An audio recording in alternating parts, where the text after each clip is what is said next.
за 100 баксов. Сейчас мы поднимаем трешку на 3,5 С ремонтом, джакузи там со всеми пирогами. На 3,5 дня 42 бакса. Ну, счастливо. Я буду звонить часа в 3, хорошо? Ага. Дорога на машине тоже есть. Удачи вам. Приятного аппетита. Но она еще ради. Мне очень трудная дорога, то есть начать пройти сами. Так, дорога вообще шикарная. То есть она ровная, хорошая. Как понравилось. Как границу переехал, из которого включил, до самого Минска вообще не трогает.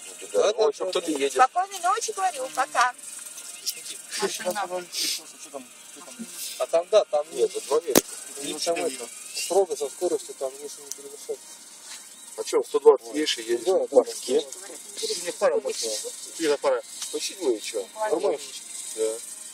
Это больно ярко.